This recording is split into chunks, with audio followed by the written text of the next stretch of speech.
బాలినేని శ్రీనివాసరెడ్డి గారు రీకౌంటింగ్‌కి పెట్టినప్పుడు election commission గాని, అసలు ప్రజాస్వామ్యంలో ఏ వ్యవస్థలైనా సరే పోలీస్ స్టేషన్‌లు గాని, ఎలక్షన్ కమిషన్‌లు గాని, కోర్టులు గాని, ఏ ప్రభుత్వ ఆఫీసులు గాని ఫెయిర్‌గా ఉన్నట్టు అనిపించకపోతే, ప్రజలకొచ్చినటువంటి అనుమానాల్ని నివృత్తి చేయకపోతే, అది ప్రజలకు అనుమానం వచ్చేసిద్ది. ఒకవేళ మీరు ఫెయిర్‌గా ఉండుండొచ్చు. అంటే అక్కడేం తప్పు జరగకపోయి ఉండకపోవచ్చు. బట్ మీరేదో దాస్తున్నారా అనేటువంటి ఫీలింగ్ దొరికినప్పుడు, ఆ ఫీలింగ్ వచ్చినప్పుడు ప్రజలకు అనుమానం వచ్చేసిద్ది. అది ఎక్కడైనా ఇప్పుడు రైట్ టు ఇన్ఫర్మేషన్ యాక్ట్ కూడా రైట్ టు ఇన్ఫర్మేషన్ యాక్ట్. ఈ రైట్ టు ఇన్ఫర్మేషన్ యాక్ట్‌లో ఆ అప్లికెంట్ ఎవరైతే ఉన్నారో తను ఏది అడిగాడో ఆ ఇన్ఫర్మేషన్ మీరు ఇవ్వాలి. తను ఏ విధంగా ఇన్ఫర్మేషన్ కోరుకున్నాడో ఆ విధంగా మీరు ఇన్ఫర్మేషన్ ఇవ్వాలి కానీ, మీకు నచ్చిన విధంగా మీరు ఇన్ఫర్మేషన్ ఇవ్వటం అంటే ఇప్పుడు రైట్ టు ఇన్ఫర్మేషన్ యాక్ట్‌లో ఒకటి అడిగితే మీరు ఒకటి ఇస్తే అది కరెక్ట్ కాదు కదా! అలాగే ఇప్పుడు బాలినేని శ్రీనివాసరెడ్డి గారు అడిగిందేంటి? బాలినేని శ్రీనివాసరెడ్డి గారు చాలా క్లియర్‌గా వీవీప్యాట్స్ కౌంట్ చేయండి. ఈ మెషిన్‌కి వీవీప్యాట్స్‌కి కౌంట్ చేయండి అన్నారు. దాంట్లో ప్రాబ్లమ్ ఏంటి? దానివల్ల మీకేమన్నా ఎక్కువ ఎక్స్‌ట్రా ఎనర్జీ పట్టిద్దంటే స్టాఫ్‌కి ఖర్చు అయిద్ది అనుకుంటే దానికోసమే కదా ఫీజు కట్టారు. బాలినేని శ్రీనివాసరెడ్డి గారు ఫీజు కట్టారు ఎందుకు గవర్నమెంట్‌కి? ఎందుకంటే రీకౌంటింగ్ చేయాలంటే ఖర్చు అయ్యిద్ది. యెస్ నేను భరిస్తా అన్నాడు అప్లికెంట్ పెట్టాడు. మీరు ఆ డబ్బులు ఖర్చు పెట్టుకొని డబ్బులు తీసుకొని మీరు వీవీప్యాట్‌ని కౌంట్ చేయాలి కదా! కౌంట్ చేయట్లేదు. జనరల్‌గా అసలు వీవీప్యాట్స్‌ని కౌంట్ చేసేటువంటి ఒక క్లాజులు జనరల్‌గా మెషిన్ పని చేయకపోతే మీరు వీవీప్యాట్స్ కౌంట్ చేయాలని ఒక రూల్ ఉంది. ఆ డిస్‌ప్లే పట్టలేదు. మీరు ఎలక్షన్ డిస్‌ప్లే పట్టలేదు. Total account polled and plus I mean అభ్యర్థికి ఎన్ని వచ్చాయనేది మీకు డిస్‌ప్లే రానప్పుడు మీరు వీవీప్యాట్ స్లిప్స్ మీరు కౌంట్ చేయాలి. ఇవి కాకుండా there is one special provision under rule 56D of the conduct of election rules 1961 there is a clause.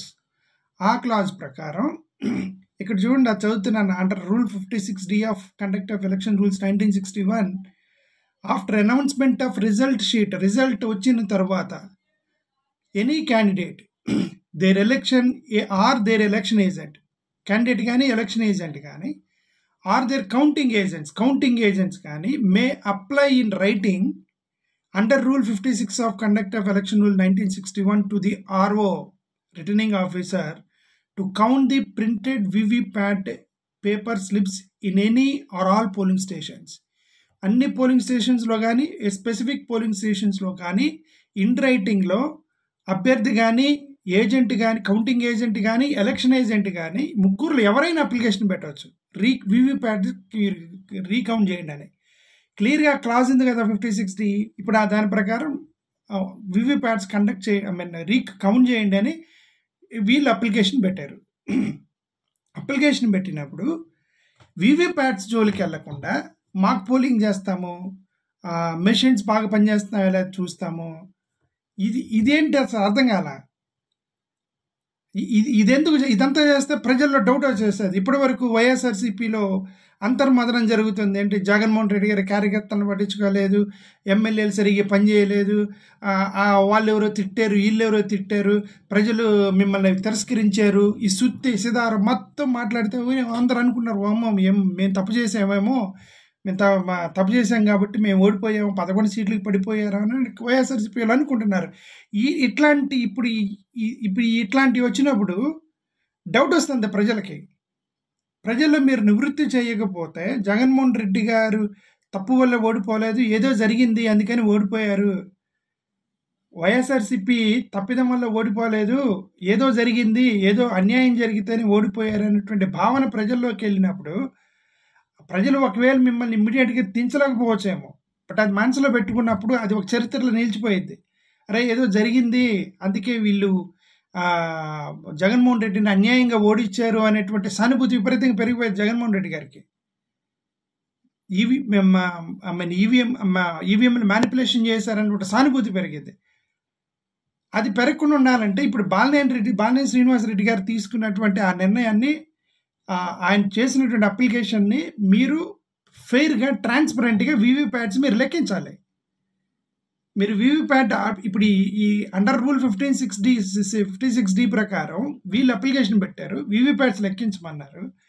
లెక్కించండి. దాన్ని కోర్టుకి ఎందుకు వెళ్ళాలి అసలుకి? కోర్టుకి వెళ్ళ అవసరం లేదు. బాలినేని శ్రీనివాసరెడ్డి గారు అప్లికేషన్ పెడితే వెంటనే రిటర్నింగ్ ఆఫీసర్కి అప్లికేషన్ పెడితే వాళ్ళు వెంటనే కౌంట్ చేయాలి వీవీప్యాట్స్. వీళ్ళు కౌంట్ చేయాలి. ఆయన కోర్టుకి వెళ్ళాడు. కోర్టుకి వెళ్ళిన తర్వాత వీళ్ళు ఏదో మాక్ పోలింగ్ అని ఏదో ఏదో చేయడానికి ప్రయత్నిస్తారు. మళ్ళీ కోర్టుకి వెళ్ళాడు ఆయన. మళ్ళీ కోర్టుకి వెళ్ళాడు. అంటే వీళ్ళు వీవీప్యాట్స్ లెక్కించడానికి వీళ్ళు ముందుకు రావట్లేదు. ఏదో జరుగుతుంది అనేటువంటి భావన ప్రజల్లో ఇస్తున్నారు. ఏదో అన్యాయం జరిగింది, వీవీప్యాట్స్ లెక్కించడానికి భయపడుతున్నారు అనేటువంటి ఒక అనుమానం వస్తుంది. ప్రజల్లో అనుమానం వచ్చింది. అనుమానం వచ్చినప్పుడు ప్రజల్ని నివృత్తి చేయకపోతే ప్రజల్లో తిరుగుబాటు కూడా వచ్చింది.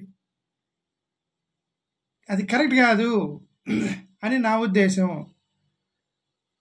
ప్లీజ్ మీరు ఫెయిర్గా, ట్రాన్స్పరెంట్గా, ఎస్ ఇది ప్రజా వ్యతిరేకత వల్లే జగన్మోహన్ రెడ్డి ఓడిపోయాడు, చంద్రబాబు నాయుడు గారు సంపద సృష్టిస్తా అన్నాడు కాబట్టి ప్రజలు మెచ్చి లక్ష రూపాయలు 2 లక్షల రూపాయలు ఛార్జీలు పెట్టుకొని విదేశాల నుంచి వచ్చి ఓట్లేశారు తెలుగుదేశం పార్టీకి, ఎన్డీఏ కూటమికి ఓట్లేశారు, ఎక్కడెక్కడో నుంచి వచ్చి ఓట్లేశారు అని మీరు దాన్ని ప్రూవ్ చేయాలంటే సింపుల్గా ఆయన అడిగింది ఒక 12 పోలింగ్ బూత్స్లో రీకౌంట్ చేయమన్నాడు, వీవీప్యాట్స్ కౌంట్ చేయమన్నాడు. అది చెయ్యండి.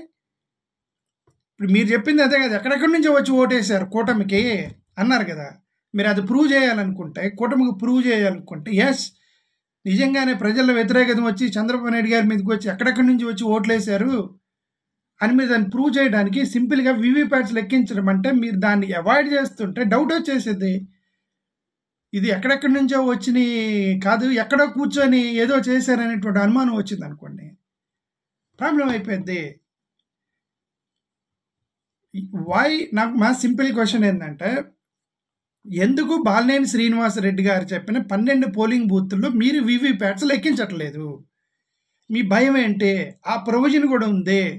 Under rule 5060 of the conduct of elections rules 1961 ప్రకారం అప్లికేషన్ పెడితే మీరు కౌంట్ చేయాలి కదా వీవీప్యాట్స్. ఆయన కోర్టులో ఎందుకు కొట్లాడాలి వీవీప్యాట్స్ కౌంట్ చేయమని? ఎలక్షన్ కమిషన్ ఫెయిర్గా ఉండలేదేమో అనేటువంటి భావన మీరు ప్రజల్లోకి తీసుకెళ్ళడం కరెక్ట్ కాదు.